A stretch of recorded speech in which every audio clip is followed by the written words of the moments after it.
Good morning. Video थोड़ा सा late हो गया है लेकिन आपको आंसर तो करवाना ही था। तो चलिए जल्दी से आंसर कर लेते हैं जो आपको कल क्वेश्चन दिया गया था, और उसी के हिसाब से कमेंट में चेक कर लिया जाता है कि किसी ने कैसा आंसर लिखा है और बेस्ट आंसर किसका है। उसके बाद आज का भी क्वेश्चन आपको दे देते हैं। तो चलिए देख लेते हैं। सबसे पहले एक बात बता दें कि आप लोग को धीरे धीरे आंसर में सुधार आ रहा है और बहुत बेस्ट अब लिख रहे हैं आप। हालांकि इस बार कमेंट कम आए हैं लेकिन जो भी आए हैं अच्छे आए हैं, मतलब बहुत अच्छा लिखा है।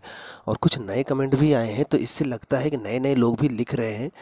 देखिए, लिखेंगे जब तक नहीं, तब तक सुधार नहीं होगा। तो लिखें ज़रूर, जो भी हो, इतने लोग देखते हो, धीरे धीरे ही सही अंदर का डर ख़त्म करें और लिखना शुरू करें, ठीक है। और आज जो क्वेश्चन है थोड़े सरल हैं, तो चाहोगे तो अगले वीडियो में ज़रूर लिखोगे आप।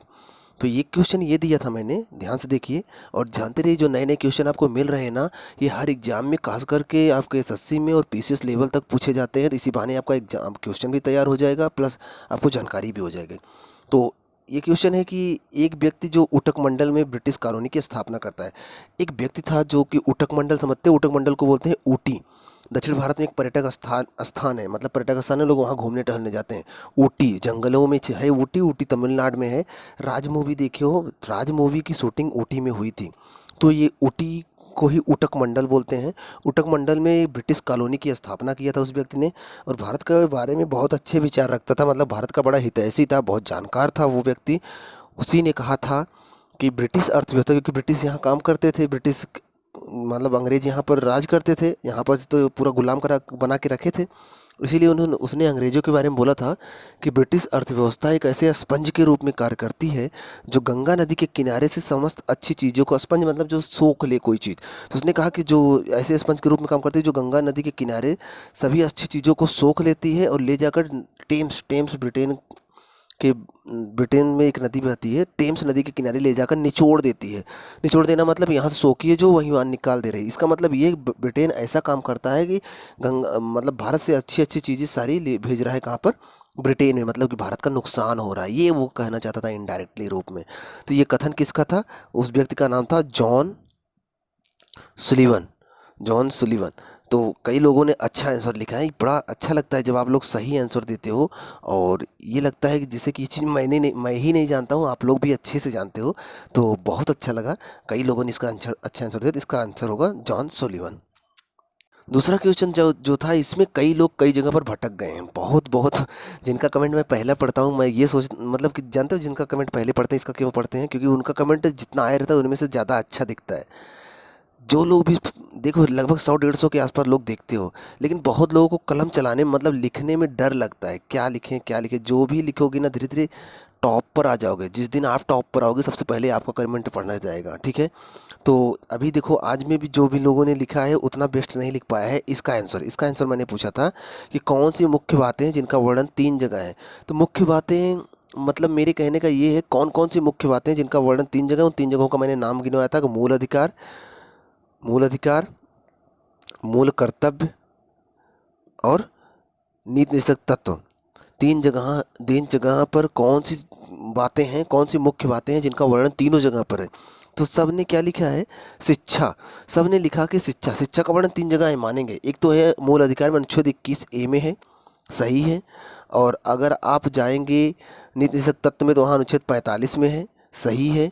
और अगर आप मूल कर्तव्य में जाएंगे तो वहाँ अनुच्छेद 51A के में है, सही है। इतना सबने लिखा है, ठीक है। लेकिन एक बहुत अच्छा टॉपिक आप छोड़ दिए, इतना बेस्ट था, आप कैसे भूल गए? मुझे यही नहीं समझ में आ रहा है कि इसको भी आपको लिखना चाहिए था, यही आपका नंबर बेस्ट बनाता। शिक्षा के अलावा पर्यावरण, पर्यावरण भी 3 जगह है। सबसे पहले अगर मूल अधिकार में देखेंगे तो अनुच्छेद 21 में है, स्वच्छ पर्यावरण का अधिकार आपके जीवन जीने के अधिकार में शामिल किया गया। पर्यावरण आपके पास होना चाहिए, वो भी स्वच्छ होना चाहिए। दूसरा अनुच्छेद 48 के ए में है पर्यावरण, नीति निषेध तत्व में जाएंगे, अनुच्छेद 48A में पर्यावरण है। इसके अलावा मूल कर्तव्य में है अनुच्छेद 51 के ए के जी में, जी से ग्रीन, ग्रीन में से हरा, तो अनुच्छेद 51A के जी में भी है स्वच्छ पर्यावरण। तो पर्यावरण भी 3 जगह है ना मेरे भाई। दोनों चीज़ें 3-3 जगह थी, और आप सब ने, जितने लोगों ने आंसर किया है, सबको दिमाग में केवल शिक्षा थी, पर्यावरण छोड़ दिए सब लोग। जबकि पर्यावरण भी का वर्णन भी 3 जगह हुआ है, तो गलत तो हो गया ना। आपको तो इसको भी लिखना चाहिए था ना, तभी तो आपका नंबर आंसर और बेस्ट बनता। चलिए ठीक है। नहीं लिखे ठीक है, नेक्स्ट टाइम से जब भी क्वेश्चन मिला करे तो आप सोचा करो कितना बेस्ट हम लिख पाएंगे। इसके लिए यूनिक आंसर कहाँ से बन सकता है, क्या मैं लिखूंगा जो और कोई नहीं लिख रहा होगा। देखिए ध्यान से सोचोगे तब सबका लिखा हुआ ही सही हो, ऐसा तो कोई गारंटी है नहीं ना कि जो सब लिख रहे हैं वही सही हो। बहुत सारी चीज़ें सब छोड़ भी सकते हैं ना। कोई अगर ध्यान दिया होता, कोई भी ध्यान दिया होता, शायद वो पिछले कई वीडियो की तुलना में इस बार वो टॉप पे रह जाता, अगर किसी ने इस पे ग्रीन मतलब कि पर्यावरण पे ध्यान दिया होता। लेकिन किसी ने नहीं ध्यान दिया। सब यही सोचते हैं कि जब ये लोग नहीं लिख रहे तो हम क्यों लिखें। ऐसा सोचेंगे तो कैसे आप आगे आ पाएंगे, तब तो आप पीछे ही रह जाएंगे ना। हमेशा अपने आप को लोगों से, अन्य लोगों की तुलना में अपने आप को श्रेष्ठ समझा करो, तभी आप बेस्ट आंसर दे पाओगे। आप यही समझोगे कि नहीं सब लोग तेज हैं हम कमज़ोर हैं ना, तो आप हमेशा कमज़ोर बने रहोगे। आप अपने आप को कभी कमज़ोर मत समझा करो। आप समझा करो कि आप जो भी हो आप यूनिक हो, आप सबसे अलग हो, आपके जैसा कोई नहीं है। विश्व के सबसे अच्छे इंसान हो आप, विश्व के सबसे ज्ञानी इंसान हो आप एकदम से यूनिक हो। जब ऐसा सोचोगे तभी आप ऐसा आंसर भी रख पाओगे जो कि कोई नहीं कर पाता है। ठीक है, आगे से ध्यान रखिया करिए। तो दूसरे का आंसर समझ में आया, तीसरा देखते हैं। इसका आंसर इतना अच्छा अच्छा मिला है जिसको मैंने सोचा भी नहीं था, इतना बेस्ट मिला है, बहुत अच्छा अच्छा आंसर मिला है इसका। और ये तो बड़ी खुशी की बात है कि इतना अच्छा आप लिखते हो। राष्ट्रपति और राज्यपाल में एक अच्छी समानता बताइए, मतलब कि राष्ट्रपति और राज्यपाल के पद जैसे केंद्र में संसद होता है, संसद में राष्ट्रपति होता है, वैसे राज्यों में राज्य विधानमंडल होता है, विधानमंडल में राज्यपाल होता है। तो मैंने पूछा कि जैसे कि केंद्र के लिए संसद राष्ट्रपति है और राज्यों के लिए राज्यपाल है, तो इनके पास जो पावर्स हैं, जो काम करते हैं, उनमें क्या समानता है। तो बहुत अच्छी अच्छी समानताएं लिखा है। जैसे किसी ने लिखा है कि केंद्र के लिए अगर कानून बनता है तो उसमें साइन राष्ट्रपति का चाहिए, तो राज्य के लिए कोई कानून बनता है तो उसमें साइन राज्यपाल का चाहिए। केंद्र के लिए अगर बजट पास हो रहा है तो वहाँ सिफारिश राष्ट्रपति की चाहिए, तो राज्य के लिए बजट पास हो रहा है तो वहाँ सिफारिश राज्यपाल की चाहिए। तो केंद्र के लिए ढेर सारी पावर राष्ट्रपति के पास है और राज्य के लिए वही पावर राज्यपाल के पास है। केंद्र के जो भी काम होते हैं ना, जैसे मोदी जी जो भी काम करते हैं सब राष्ट्रपति के नाम से करते हैं, वैसे राज्य के लिए जो भी काम होते हैं ना, योगी जी जो काम करते हैं सब राज्यपाल के नाम से करते हैं। बहुत सारी समानताएं थी उनके और इनकी पावर में। बस वही मैंने पूछा था कि आपको पता है तो लिखिएगा। ठीक है, तो आइए थोड़ा सा हम करंट करें, sorry, current check, sorry, comment check कर लेते हैं किसने बेस्ट लिखा है। ठीक है, उसके बाद आज का क्वेश्चन आपको देते हैं। सबसे पहले सिकंदर सर का देखते हैं। वो उन्होंने क्वेश्चन एक का आंसर दिया है कि वो महान विद्वान अर्थशास्त्री, बहुत बड़े जानकार थे, अर्थशास्त्री थे। तो जॉन सुलिवन सर थे, जिन्होंने ग्रैंड ओल्ड मैन का कथन भी समर्थन किया था। मतलब ग्रैंड ओल्ड मैन कौन थे, याद होगा आपको। ग्रैंड ओल्ड मैन के नाम से कौन जाना जाता था, दादा भाई नौरोजी। ठीक है, तो इनका पहला आंसर सही है, बेस्ट है।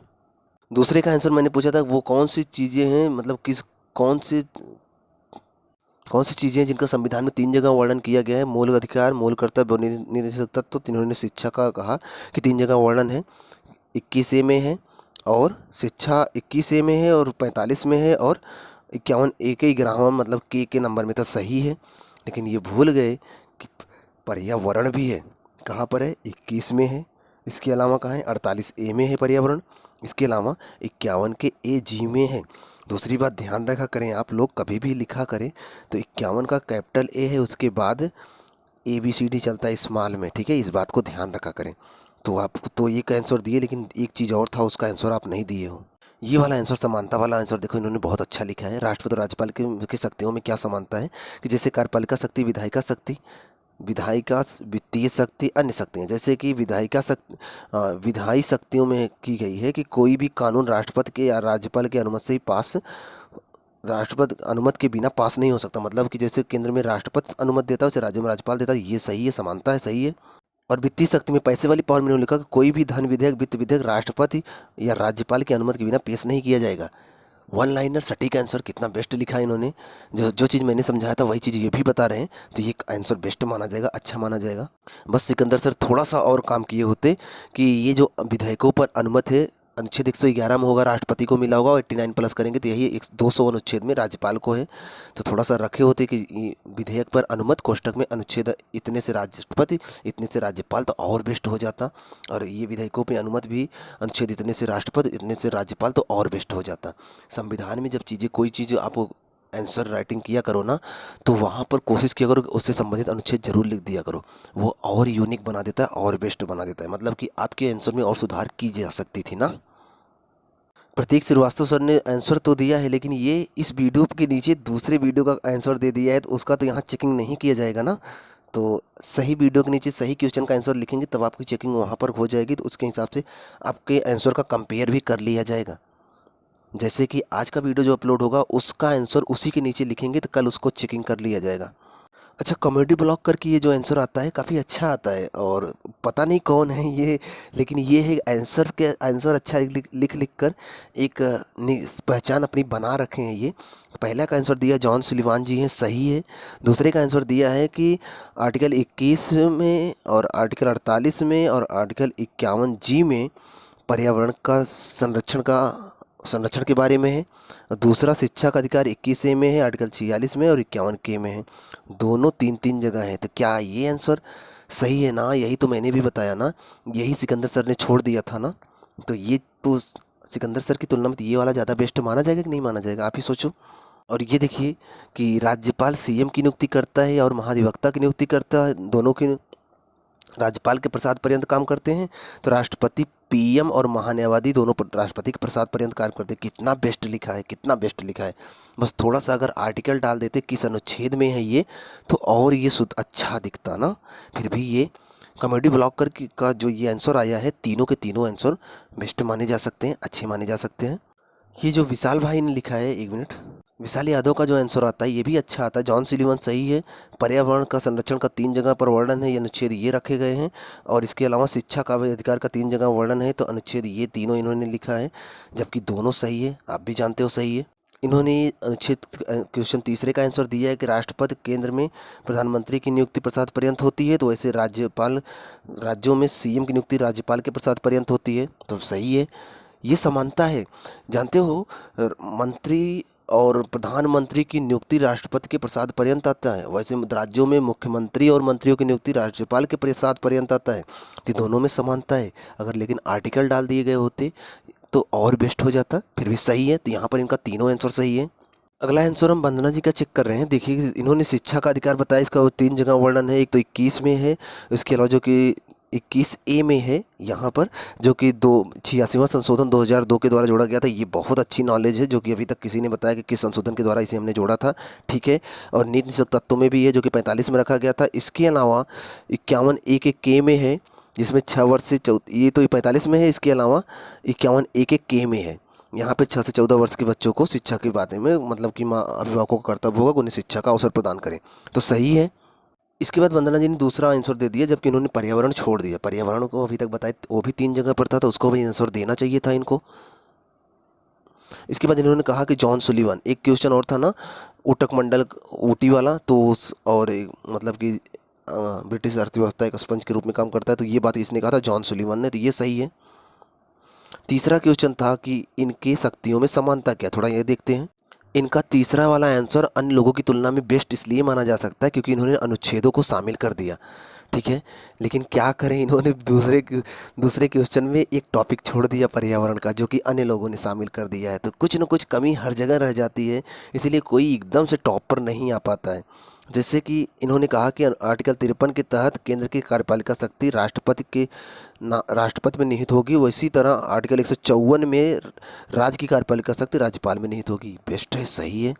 अध्यादेश की शक्ति केंद्र में राष्ट्रपति के पास अनुच्छेद 123 के तहत है, तो अध्यादेश की शक्ति राज्य में राज्यपाल के पास है अनुच्छेद 213 के तहत।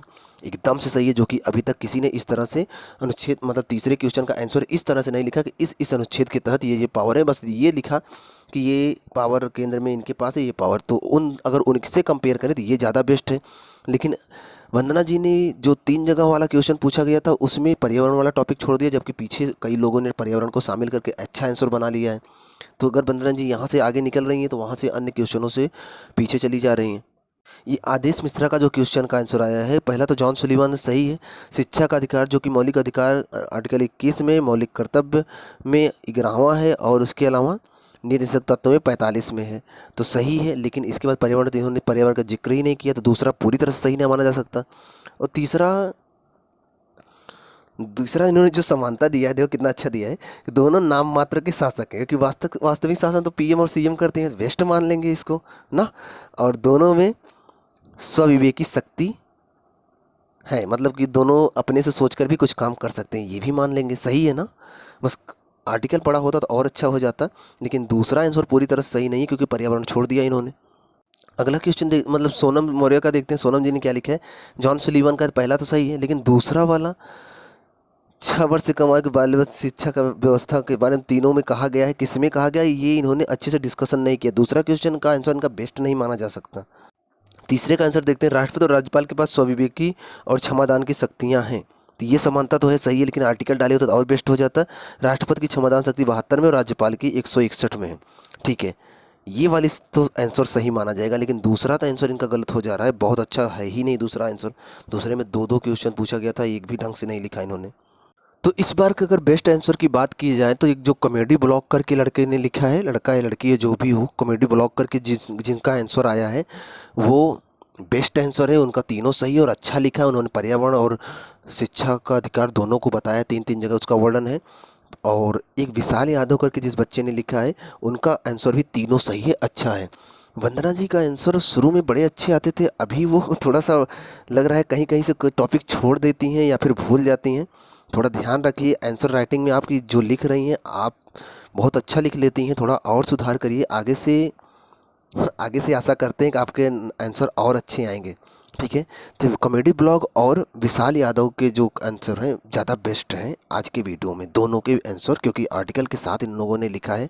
हालांकि वंदना जी का तीसरे क्वेश्चन का आंसर बहुत बेस्ट है इन दोनों की तुलना में, लेकिन वंदना जी का दूसरा क्वेश्चन पूरी तरह से सही नहीं है, इसलिए विशाल यादव और कॉमेडी ब्लॉग्स का क्वेश्चन ज़्यादा सही माना जाएगा। सिकंदर सर का भी माना जाता है, लेकिन वो भी कुछ टॉपिक छोड़ दिए हैं। ठीक है, आज का क्वेश्चन देखते हैं और आज का आंसर राइटिंग अच्छे से करिएगा। ठीक है, ध्यान रखा करें कि उससे संबंधित टॉपिक छूटा ना करें, इसलिए क्वेश्चन को ध्यान से सुना करिए। क्वेश्चन ध्यान से सुनेंगे ना तभी आंसर ध्यान से अच्छे से लिख पाएंगे। क्वेश्चन सुनिए, आज का क्वेश्चन सुनिए। भारत में कब कब कार्यवाहक प्रधानमंत्री की जरूरत पड़ी? ध्यान सुनिएगा। भारत में मैं ये पूछ रहा हूँ कि भारत में अचानक से अगर प्रधानमंत्री नहीं है, अचानक से किसी दूसरे प्रधानमंत्री की जरूरत पड़ गई, तो जो अचानक से कुछ समय के लिए कार्य करने के लिए आते हैं उन्हें बोलते हैं कार्यवाहक प्रधानमंत्री। तो हम ये जानना चाहते हैं कि भारत में कब कब कार्यवाहक प्रधानमंत्री की नियुक्ति की गई थी, और वो लोग कौन कौन थे और क्यों की गई थी कार्यवाहक प्रधानमंत्री, जरूरत क्या थी कार्यवाहक प्रधानमंत्री की नियुक्ति के लिए, और उनको कब कब नियुक्त किया गया था, और वो लोग कौन थे जो कार्यवाहक प्रधानमंत्री बने थे। ठीक है, आपको उनके बारे में लिखना है, एक एक लाइन लिखिएगा कि कब कब और क्यों बनाए गए थे कार्यवाहक प्रधानमंत्री, कौन लोग थे, कितनी बार बने हुए हैं। ध्यान से क्वेश्चन समझिएगा, एक ही लाइन में आंसर डालना है, बहुत ज़्यादा डिटेल नहीं बताना है। कब कब कब मतलब सन चाहिए, कौन कौन थे और क्यों थे, बस यही आंसर डालना है। पहले का क्वेश्चन समझ में आ गया ना, भारत में कब कब कार्यवाहक प्रधानमंत्री बनाए गए और वो लोग कौन थे और क्यों बनाए गए थे, ये जानना है। तो ये पहले का क्वेश्चन है, इसका आंसर आपको डालना है। आज के क्वेश्चन हो सकता है टफ हो, लेकिन अगर थोड़ा टफ नहीं डालेंगे तो टॉप पर कैसे आओगे आप। ठीक है, पृथ्वी तल से ऊपर जाने पर, आप जनरली पढ़ते हो पृथ्वी तल से ऊपर हर 165 मीटर ऊपर जाने पर तापमान 1 डिग्री सेंटीग्रेड 1 डिग्री सेल्सियस कम हो जाता है, मतलब कि ठंडी बढ़ने लगती है। जैसे जैसे आप ऊपर जाने लगते हो ठंडी बढ़ने लगती है, इसीलिए तो पहाड़ों पे बर्फ़ जमी हुई है। तो हम ये जानना चाहते हैं कि क्या कारण है पृथ्वी तल से हर 165 मीटर ऊपर जाने के बाद तापमान गिरने लगता है, वो कारण क्या है। तापमान तो बढ़ भी सकता था, क्योंकि जैसे जैसे हम ऊपर जाएंगे सूर्य के नज़दीक जाएंगे, सूर्य के नज़दीक जाएंगे तो गर्मी बढ़नी चाहिए ना, गर्मी कम क्यों होती जाती है, ठंडी क्यों पड़ने लगती है, बर्फ़ क्यों जमने लगता है।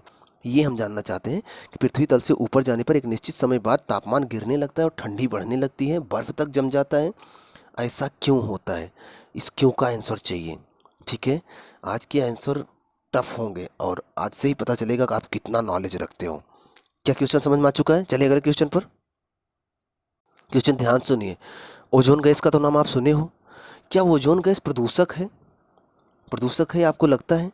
प्रदूषक है कि नहीं है, अगर है तो क्यों है? और प्रदूषक अगर आप प्रदूषण पढ़े होगे तो एक होता है प्राथमिक प्रदूषण, एक होता है द्वितीयक प्रदूषण, पढ़े होंगे ना। तो अगर प्रदूषक है तो क्या प्राथमिक है कि क्या द्वितीयक है कि दोनों है? ध्यान सुनिएगा, क्या ओजोन गैस प्रदूषक है? अगर है तो कैसे, उसको बताना है। और अगर है तो या तो प्राथमिक होगा या तो द्वितीयक होगा या तो दोनों होगा। प्राथमिक है तो प्राथमिक क्यों है, द्वितीयक है द्वितीयक क्यों है, और दोनों है दोनों क्यों है। आंसर थोड़ा सा कठिन हो सकता है, शायद आज कमेंट भी बहुत कम लोगों का आए, लेकिन ध्यान रखिएगा ये आंसर अगर राइटिंग किए ना तो मान लेंगे कि आपके अंदर बहुत टैलेंट है। ठीक है, अच्छा आंसर लिखने की कोशिश करिएगा, जितना हो सके बेस्ट लिखिएगा, और ये आंसर ही आपको बताएंगे कि आपके अंदर कितना नॉलेज है। ठीक है, तो वीडियो को यहीं समाप्त करते हैं। चैनल पर अगर पहली बार आए सब्सक्राइब कर लीजिएगा। पढ़ते रहिए, खुश रहिए। मिलते हैं आपसे नेक्स्ट वीडियो में।